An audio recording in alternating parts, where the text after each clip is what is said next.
സുഗമോദേവി സീരിയലിൻ്റെ ഏറ്റവും പുതിയ റിവ്യൂയിലേക്ക് എല്ലാ കൂട്ടുകാർക്കും സ്വാഗതം.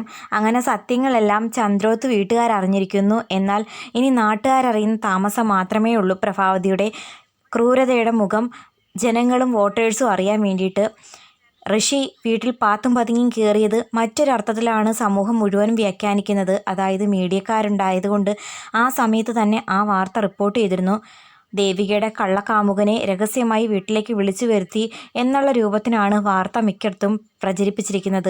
ഋഷിയും കൂട്ടിക്കൊണ്ട് നന്ദനും ദേവികയും അരുന്ധതിയുടെ വീട്ടിലേക്ക് വരുന്നുണ്ട്. എന്തു പറ്റി ദേവിക എന്ന് ചോദിക്കുമ്പം പാല് കൊടുത്ത കയ്യിൽ കൊത്തുക എന്ന് പറയുന്ന കേട്ടിട്ടില്ലേ, അത് തന്നെ സംഭവിച്ചു. ഞാൻ കാരണമാണ് നിങ്ങളുടെ മകൻ എണീറ്റ് നടക്കാൻ തുടങ്ങിയെന്നും നിങ്ങൾ എന്നെ ഒരു മകളുടെ സ്ഥാനത്താണ് കാണുന്നേ എന്നൊക്കെയല്ലേ പറയാറ്. എങ്കിൽ സത്യം പറയണം, എന്താ അമ്മയും മേഡവും തമ്മിലുള്ള പ്രശ്നം? അപ്പം ഋഷിയെ വന്ന് തല്ലിയതിന് ശേഷം അരുന്ധതി പറയുന്നു, അന്ന് പ്രഭാവതി തട്ടിക്കൊണ്ടു പോയപ്പോഴേ ഞാൻ നിന്നോട് പറഞ്ഞിരുന്നില്ലേ നേരിട്ടൊരാക്രമണത്തിന് പോകരുതെന്ന്. അപ്പം നന്ദൻ ചോദിക്കുന്നു, അപ്പം എല്ലാ കാര്യങ്ങളും നിങ്ങൾക്കറിയാമല്ലേ, സത്യം പറയാതെ ഇനി ഒന്നും മറച്ചു വെക്കണ്ട, തുറന്നു പറയാൻ നന്ദനും ദേവികയും ഒരേ സ്വരത്തിൽ പറയുമ്പോൾ ഋഷി പറയുന്നുണ്ട് വേണ്ടെന്ന്. എന്നാൽ സത്യങ്ങൾ പറഞ്ഞേ പറ്റുമെന്ന് മനസ്സിലാക്കിയ അരുന്ധതി ആണെങ്കിൽ സത്യം പറയാൻ ഒരുങ്ങുന്ന സമയത്ത് ഋഷിയാണെങ്കിൽ അകത്തേക്ക് പോകുന്നു. എല്ലാം അറിഞ്ഞ് നന്ദനും ദേവികയും ചന്ദ്രോത്ത് വീട്ടിലേക്ക് വരുമ്പോഴത്തേക്കും വീട്ടിൽ രജനിയാണെങ്കിൽ വലിയ പ്രശ്നങ്ങൾ ഉണ്ടാക്കുന്നു. അതായത് ഇനിയും നന്ദനെ ചതിക്കാൻ ദേവികയെ അനുവദിക്കരുത്, ദേവികയെ അവളുടെ വീട്ടിൽ കൊണ്ടുവന്നാക്കാനായിരിക്കും ഇപ്പം നന്ദൻ പോയത്, അവനെ ആരും തടയേണ്ട എന്നൊക്കെ പറയുന്ന സമയത്ത് ദേവികയും കൂട്ടി വരുന്ന നന്ദനെ ഒരുപാട് കുറ്റപ്പെടുത്തുന്നുണ്ട് രജനി. അപ്പം കുറ്റപ്പെടുത്തൽ സഹിക്കാൻ വയ്യാതായപ്പോൾ നന്ദൻ പറയുന്നു, എന്നോടല്ല ചേച്ചി ഇതൊക്കെ പറയേണ്ടത്, അമ്മയോട് ചോദിക്കുക, എന്തിനാ അവ ഇവിടെ വന്നേ? ദേവികയെ കാണാനല്ല, അമ്മയെ കൊല്ലാൻ വേണ്ടിയിട്ടാണ് അവൻ വന്നതെന്ന് പറയുമ്പോൾ വീട്ടിലെല്ലാവരും ഞെട്ടുന്നുണ്ട്. അപ്പം സിദ്ധാർത്ഥൻ ചോദിക്കുന്നു, നീ എന്താ ഈ പറയുന്നത്? സത്യമാണച്ചാ, അമ്മയെ കൊല്ലാൻ വേണ്ടിയിട്ടാ ഋഷി രാത്രി ഇങ്ങോട്ടേക്ക് വന്നതെന്ന് പറയുമ്പം രജനി പറയുന്നു, നിൻ്റെ ഭാര്യ പറഞ്ഞ് പഠിപ്പിച്ച ഐഡിയ കൊള്ളാം, പക്ഷേ നിൻ്റെ കള്ളക്കഥയൊന്നും ഇവിടെ ഏശത്തില്ല. കള്ളക്കഥയൊന്നും അല്ല രജനി, നന്ദൻ പറഞ്ഞത് സത്യമാണെന്ന് പ്രഭാവതി തന്നെ സമ്മതിക്കുന്നു.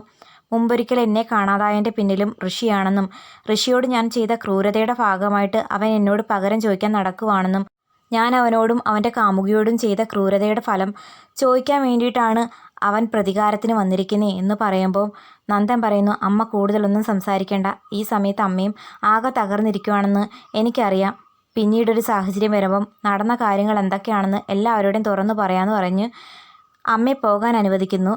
എന്നാൽ പ്രചരണത്തിന് പോകാൻ ദേവികയ്ക്ക് യാതൊരു താല്പര്യവുമില്ല. സമൂഹത്തിൽ ദേവികയുടെ ഇമേജിന് ആകെ കോട്ടം തട്ടുന്ന ഒരു സംഭവമാണ് ഇപ്പം നടന്നിരിക്കുന്നത്. ഋഷി വീട്ടിൽ കയറിയത് മറ്റൊരർത്ഥത്തിലാണ് സമൂഹം മൊത്തം വ്യാഖ്യാനിക്കുന്നത്. ത്യാഗരാജൻ പോലും ചന്ദ്രമതിയെ കളിയാക്കുന്നുണ്ട്. ഞാൻ ശാരിക ഇവിടെ കൊണ്ടുവന്ന് പൂട്ടിയിട്ടത് ഭയങ്കര തെറ്റായിപ്പോയെന്ന് പറഞ്ഞല്ലോ, ദേവികയെ വിജയിപ്പിക്കാൻ വേണ്ടിയിട്ടാണ് ഞാൻ അങ്ങനെയൊക്കെ ചെയ്തത്. ഇപ്പം എന്താ ഉണ്ടായത്? പ്രചരണത്തിൻ്റെ പേരിൽ പോലും VDF പാർട്ടിക്കാർക്ക് മറ്റാരുടെയും സംസാരിക്കാൻ പോലും പറ്റാത്ത അവസ്ഥയാണെന്ന് ത്യാഗരാജൻ പറയുന്നത് കേട്ടിട്ട് ചന്ദ്രമതിക്ക് ഉത്തരം മുട്ടി നിൽക്കുന്നുണ്ട്. ദേവികയുടെ പരാജയം ഏകദേശം ഉറപ്പിച്ചു കഴിഞ്ഞിരിക്കുന്നു ത്യാഗരാജനും ചില പ്രവർത്തകരും. എന്നാൽ ഇലക്ഷൻ്റെ സമയത്ത് ഇങ്ങനെയുള്ള പ്രതിസന്ധികൾ സ്വാഭാവികമായിട്ടും ഉണ്ടാകുന്നതാണെന്നും അത് ജനങ്ങൾക്ക്, വിവരമുള്ള ആൾക്കാർക്ക് മനസ്സിലാകുമെന്നൊക്കെ നന്ദൻ പറഞ്ഞ് സമാധാനിപ്പിച്ച് കൂടെ കൂട്ടുന്നുണ്ട്. നിന്നോടൊപ്പം ഞാനുണ്ടെങ്കിൽ പിന്നെ ആരെന്ത് പറഞ്ഞാണ് സംശയിക്കുന്നത് എന്നൊക്കെ പറഞ്ഞ് അവളെ ആശ്വസിപ്പിക്കുന്നു. ദേവികയുടെ പേരിലുണ്ടായ ഈ അപവാദം ഇലക്ഷൻ പ്രചരണ തന്ത്രമായി ഉപയോഗിക്കാൻ പാർട്ടി പ്രസിഡന്റ് പ്രഭാവതിയോട് പറയുന്ന സമയത്ത് പ്രഭാവതിയാണെങ്കിൽ പൊട്ടിത്തെറിക്കുന്നുണ്ട് അവരോട്. എൻ്റെ മകൻ്റെ ഭാര്യയാണ് അവൾ, ഒരിക്കലും അങ്ങനെ ഒരു പെൺകുട്ടിയല്ല, അറിഞ്ഞു വെച്ചുകൊണ്ട് അവളെ മോശക്കാരിയായി ചിത്രീകരിച്ചുകൊണ്ട് കിട്ടുന്ന ഒരു വോട്ടും തനിക്ക് വേണ്ടെന്ന് പ്രഭാവതി പറയുന്നു. അതല്ല മേഡം, മേഡത്തിൻ്റെ മരുമകളാണെന്ന് വ്യക്തമായിട്ട് അറിയാം, എങ്കിലും ഇലക്ഷൻ പ്രചരണത്തിന് ബന്ധങ്ങളും സ്വന്തങ്ങളും നോക്കാതിരിക്കുന്നതായിരിക്കും നല്ലത്. ഈ വിഷയത്തെ അല്പം ആളിക്കത്തിച്ചാൽ കുറേ വോട്ട് നമുക്ക് തന്നെ കിട്ടും എന്നൊക്കെ പറയുന്നത് കേട്ടിട്ട് പ്രഭാവതി പറയുന്നു, സ്വന്തം മരുമകളെ ചെയ്യാത്ത തെറ്റിൻ്റെ പേരിൽ ക്രൂശിച്ച് ജയിക്കുന്നതിലും ഭേദം ജയിക്കാതിരിക്കുന്നത് തന്നെയാണെന്ന് പറഞ്ഞ് പ്രഭാവതി ദേഷ്യപ്പെട്ടു പോകുന്ന സമയത്ത് മറ്റുള്ളവരും പറയുന്നു, അവർക്ക് താല്പര്യമില്ലെങ്കിൽ വേണ്ട, അവരല്ലേ മത്സരിക്കാൻ പോകുന്നത്.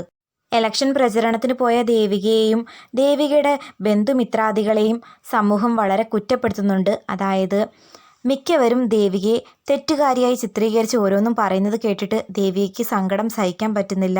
എന്നാൽ സത്യങ്ങൾ തുറന്നു പറയാനും പറ്റാത്ത അവസ്ഥയിൽ ദേവിക ആകെ നീറുന്നതായിട്ട് കാണിക്കുന്നു. രാധികയ്ക്കും മാധവനും ശാരികയ്ക്കുമൊക്കെ മകളെക്കുറിച്ച് ഓർത്ത് വളരെ സന്തോഷവും അഭിമാനവും ഒക്കെ ഉണ്ടായിരുന്നു. എന്നാൽ അതെല്ലാം ഇല്ലാണ്ടായി മാറിയ ആ നിമിഷത്തിലേക്കാണ് മുന്നോട്ട് പോകുന്നത്. അതായത് ദേവിക കൊള്ളാത്തൊരു പെൺകുട്ടിയാണെന്നും അവൾക്ക് വോട്ട് കൊടുത്ത് വിജയിപ്പിച്ചിട്ട് യാതൊരു കാര്യവുമില്ല, പ്രഭാവതിയാണ് നല്ലൊരു സ്ത്രീ എന്നുള്ളൊരു രൂപത്തിൽ കാര്യങ്ങൾ മാറി മറിയുമ്പോൾ VDF പാർട്ടിയിലെ പ്രസിഡൻറ്റും സെക്രട്ടറിയും സിദ്ധാർത്ഥനെയും ദേവികയും തന്നെ കുറ്റപ്പെടുത്തുന്നു. ഇലക്ഷൻ്റെ സമയത്ത് ഇങ്ങനെയുള്ള പ്രശ്നങ്ങളൊന്നും ഉണ്ടാകാതിരിക്കാൻ നോക്കണമായിരുന്നു.